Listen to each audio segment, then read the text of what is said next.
జనవరి 11వ తేదీ చాలా శక్తివంతమైన పుష్య అమావాస్య. మీనరాశి వారికి తరతరాలు తిన్నా తరగని సంపద రాబోతోంది. నమ్మలేని రాజయోగం పట్టబోతూ ఉంది. మీనరాశి వారి జీవితం ఏ విధంగా ఉండబోతోంది? జనవరి 11వ తేదీ పుష్య అమావాస్య నుండి కూడా వీరి జీవితంలో జరగబోయే మార్పులు ఏమిటి? వీరి విద్య, వృత్తి, వ్యాపార, వైవాహిక జీవితాల్లో ఇటువంటి మార్పులు రాబోతున్నాయనే విషయాల గురించి మనం ఇప్పుడు క్లియర్గా తెలుసుకుందామండి. అంతకన్నా ముందుగా మీలో ఎవరైనా సరే కొత్తగా మన ఛానల్ని చూస్తున్నట్లయితే తప్పకుండా వీడియోని లైక్ చేయండి. తప్పకుండా మన ఛానల్ని సబ్స్క్రైబ్ చేసుకోవడం మర్చిపోకండి. సబ్స్క్రైబ్ చేసుకోవడంతో పాటుగా పక్కనే బెల్ ఐకాన్లో ఆన్ ట్యాప్ చేయండి. ఇలా చేయడం ద్వారా మేము పెట్టే ప్రతి వీడియో కూడా మీకు నోటిఫికేషన్ రూపంలో కనిపిస్తుంది. మీరు మిస్ కాకుండా మన వీడియోని చూడగలుగుతారు. ఇక వీడియోలోకి వెళ్ళిపోయి మీనరాశి వారి గురించి తెలుసుకుందాం. పూర్వభద్ర 4వ పాదం, ఉత్తరభద్ర 1, 2, 3, 4 పాదాలు మరియు రేవతి 1, 2, 3, 4 పాదాల్లో జన్మించిన వారు మీనరాశికి చెందుతారు. ఈ రాశికి అధిపతి గురువు. రాశి చక్రంలో మీనరాశి చివరి రాశి. మీనరాశిని సరిరాశి, ద్విస్వభావ రాశి, జలతత్వ రాశి అని పిలుస్తారు. 2 చేపలు ఒకదాని తోకవైపునకు మరి ఒకదాని తల ఉన్నట్లుగా ఈ రాశికి చిహ్నముగా శాస్త్రాలలో చెప్పబడి ఉంది. మీనరాశి వారికి ఈ సమయంలో వీరి జీవితంలో ఎదురవబోయే పరిణామాలు ఏమిటి? వీరి విద్య, వృత్తి, వ్యాపకాలలో ఎటువంటి మార్పులు రాబోతున్నాయి? వీరికి ఏ విధమైనటువంటి అదృష్టం కలిసి రాబోతుంది? అసలు జనవరి 11వ తేదీ పుష్య అమావాస్య నుండి కూడా వీరి జీవితంలో మార్పులు అనేవి ఏ విధంగా ఉండబోతున్నాయి అనే విషయాల గురించి మనం ఇప్పుడు తెలుసుకుందాం. ఈ రాశి వారికి సమయంలో మధ్యస్థ ఫలితాలు ఉంటాయండి. తోటి వారిని కలుపుకుపోతే అంతా కూడా మంచి జరుగుతుంది. ముఖ్యమైన విషయాల్లో అనుభవంతో ఉన్నవారిని సంప్రదించండి. ఈశ్వర ధ్యానం మీకు మేలు చేస్తుంది. శ్రమ ఫలిస్తుంది. ఉత్తమ భవిష్యత్తు ఉంటుంది. ఉత్సాహంగా పనిచేయండి. వృత్తి, ఉద్యోగ, వ్యాపారాలలో మంచి ఫలితాలు కలుగుతాయి. పట్టుదలతో వ్యవహరించి పనులను పూర్తి చేస్తారు. మీకు అప్పగించిన బాధ్యతలను సామర్థ్యంగా పూర్తి చేస్తారు. సమయానికి సహాయం చేసేవారు ఉన్నారు. సమయానుకూలంగా ముందుకు సాగండి. పెద్దల ఆశీర్వచనాలు మిమ్మల్ని రక్షిస్తూ ఉంటాయి. ఇష్ట దైవారాధన మీకు శక్తిని కలిగిస్తుందని చెప్పడంలో సందేహం అనేది కనిపించడం లేదండి. మీనరాశి వారికి ఈ సమయంలో వీరి జీవితంలో చాలా మంచి పరిణామాలు అయితే ఎదుర్కొనబోతున్నారు. అసలు 2024 సంవత్సరం మీనరాశి వారికి ఏ విధమైనటువంటి ఫలితాలను ఇవ్వబోతోంది? జనవరి నెలలో వీరి జీవితంలో ఎటువంటి పరిణామాలు కలగబోతున్నాయి కూడా మనం ఇప్పుడు క్లియర్గా తెలుసుకుందాం. మీనరాశి వారి జీవితంలో ఈ సమయంలో కీలకమైన సమస్యలను పరిష్కరించడానికి ఒక మాధ్యమంగా ఈ సంవత్సరం అయితే మీకు ఉపయోగపడుతుందండి. 2024 జాతకం వేద జ్యోతిష శాస్త్రం పైన ఆధారపడి ఉంది. 2024 సంవత్సరంలో ప్రధాన గ్రహాల కదలికలు మరియు సంచారాలను పరిగణలోకి తీసుకుంటుంది మరియు అవి మీనరాశి వారికి జీవితంలో అనేక అంశాలను ఏ విధంగా ప్రభావితం చేస్తాయో తెలుసుకుందాం. గ్రహాలు ఎల్లప్పుడూ కూడా కదులుతూ ఉంటాయి. వాటిని మరియు రవాణా వ్యవధిలో అవి ఒక రాశిలో మరియు తర్వాత మరొక రాశిలో ప్రయాణం చేయవచ్చు. ఈ రాశి మార్పు మన జీవితం పైన చాలా ప్రభావమే చూపిస్తుంది. ఇది 2024 సంవత్సరాన్ని కూడా చాలా పరిపరి విధాలుగా ప్రభావితం చేస్తుంది. మీ మీనరాశి వారి యొక్క రాశి ఫలాలు ఈ సమయంలో మీరు నేర్చుకుందామండి. ఈ రాశిని గత సంవత్సరంతో పోల్చుకుంటే ఈ సంవత్సరం ఏ విధంగా ప్రభావితం చేయనుంది, జీవితంలో అంశాలు అనేవి ఏ విధంగా మార్చిపోతుంది కూడా తెలుసుకుందాం. ఈ రాశి వారికి ముఖ్యంగా ఈ సంవత్సరం ఇల్లు కొనడానికి లేదా కారు కొనడానికి అనుకూలమైనటువంటి సమయమా కదా? వీరి జీవితంలో ఏం జరగబోతోంది?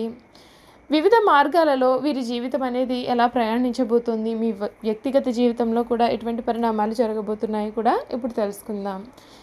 ఈ సంవత్సరం మీనరాశి వారికి వేద జ్యోతిష శాస్త్రం ఆధారంగా రూపొందించబడినటువంటి రాశి ఫలాలు చూసుకున్నట్లయితే కనుక 2024 సంవత్సరంలో గ్రహాల ఆకృతీకరణల ఆధారంగా మీ జీవితంలోని అనుకూల మరియు చెడు అంశాలను అంచనా వేసే ఉద్దేశంతో మనం ఇప్పుడు మీ యొక్క రాశి ఫలాలు తెలుసుకుందాం. రాశి చక్రానికి అధిపతి అయినటువంటి బృహస్పతి సంవత్సర ప్రారంభం నుండి కూడా మీ 2వ ఇంట్లో ఉంటాడు. మీ కుటుంబాన్ని రక్షించడం మరియు మీ స్వరంలోని మాధుర్యాన్ని ఉంచడం, ఇది డబ్బు ఆదా చేయడంలో మీకు చాలా సహాయం చేస్తుంది.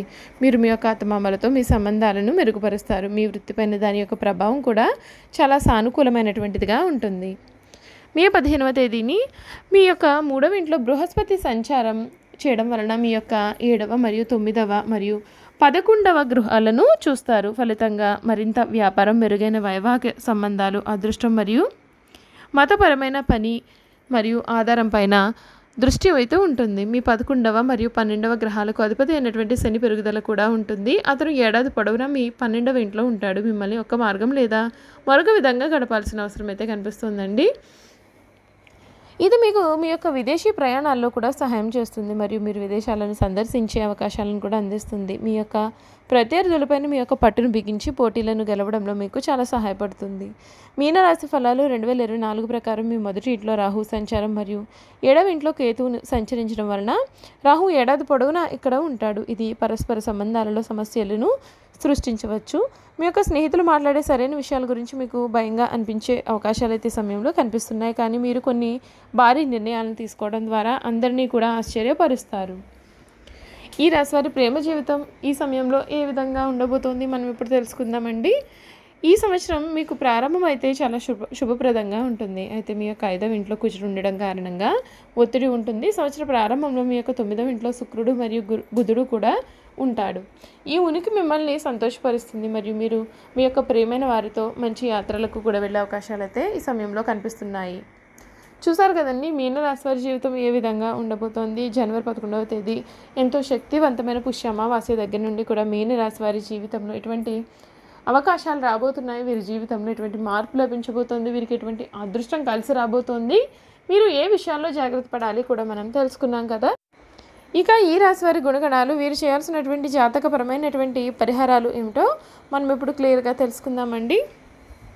మీనరాశి వారు చూడడానికి చాలా ఆవేశపరులుగా కనిపిస్తారు. కానీ వీరికి దుష్టబుద్ధి మాత్రం ఏ మాత్రము కూడా ఉండదు. వీరికి ఎవరిపైనైనా సరే కోపం వస్తే వారిలో వారే బాధపడతారు. కానీ అవతలి వ్యక్తి మీద కక్ష మాత్రం తీర్చుకోరు. దుష్టులను కూడా మంచివారిగా మార్చడానికి వీరు ప్రయత్నం చేస్తారు. ఇదే వారి యొక్క గొప్ప గుణము.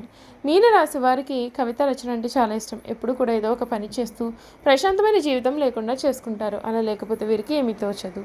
ఏదైనా పని చేయాలి అని అనుకున్నట్లయితే కనుక వీరికి ఎవరైనా సరే తోడు ఉండాల్సిందే. వీరు ఒకరు స్వతంత్రంగా ఏ పనిని కూడా మొదలుపెట్టలేరు. మొదలుపెట్టిన పని పూర్తి చేసే వరకు కూడా వీరికి నమ్మకం అయితే ఉండదండి. మీనరాశి వారికి విశ్రాంతి చాలా అవసరం. విశ్రాంతి లేకపోతే ఇటువంటి పనులను కూడా మీరు సమర్థవంతంగా నిర్వహించలేరు. తొందరగా అలసిపోయేటటువంటి మనస్తత్వాన్ని వీరు కలిగి ఉంటారు. ఈ రాశి వారిపైన స్త్రీల ప్రభావం కూడా అధికంగా ఉంటుంది. వీరి జీవితంలో ప్రవేశించే స్త్రీ ఉత్తమురాలు అయితే వీరి జీవితం చాలా ఆనందకరంగా మారుతుంది. ఈ రాశి వారు అనేక విషయాల్లో మానసిక ఆందోళన చెందుతూ ఉంటారు. శారీరకంగా చాలా దృఢంగా ఉన్నప్పటికీ పనులు చేయడంలో వీరు కంగారు పడుతూ ఉంటారండి. మీనరాశి వారి జాతకపరమైన పరిహారాలు ఏమిటో మనమైతే ఇప్పుడు తెలుసుకుందామండి. మీనరాశి వారికి గురు శుక్ర శని దశలు బాగా యోగిస్తాయి. సుదర్శన కవచ పారాయణ, విష్ణు సహస్రనామ పారాయణ కూడా మేలు చేస్తుంది. ఈ రాశి వారి అదృష్ట సంఖ్యలు 1, 3 మరియు 4 అయితే 5, 6 మాత్రం అశుభ అంకెలుగా పరిగణింపబడతాయండి. మీనరాశి వారిపైన బృహస్పతి గ్రహ ప్రభావం ఉండడం వలన గురువారం కలిసి వచ్చే రోజు ఉంటుంది. ఈ రోజున తలపెట్టిన పనులు విజయవంతంగా పూర్తి అవుతాయి. దీంతో పాటుగా సోమవారం మరియు మంగళవారం కూడా అదృష్ట రోజులే కాగా బుధవారం అశుభ దినం. ఈ రోజున నూతన కార్యక్రమాలు చేపట్టకపోవడమే మీకు చాలా మంచిది. చూసారు కదండి మీనరాశి వారి జీవితం గురించి మనం ఇప్పుడు పూర్తి వివరాలు తెలుసుకున్నాం కదా. ఈ వీడియో కనుక మీకు నచ్చినట్లయితే తప్పకుండా వీడియోని లైక్ చేయండి. తప్పకుండా మన ఛానల్ని సబ్స్క్రైబ్ చేసుకోవడం మర్చిపోకండి. సబ్స్క్రైబ్ చేసుకోవడంతో పాటుగా పక్కనే బెల్ ఐకాన్లో ఆల్ ట్యాప్ చేయండి. ఇలా చేయడం ద్వారా మేము పెట్టే ప్రతి వీడియో కూడా మీకు నోటిఫికేషన్ రూపంలో కనిపిస్తుంది. మీరు మిస్ కాకుండా మన వీడియోని చూడగలుగుతారు. Thank you for watching.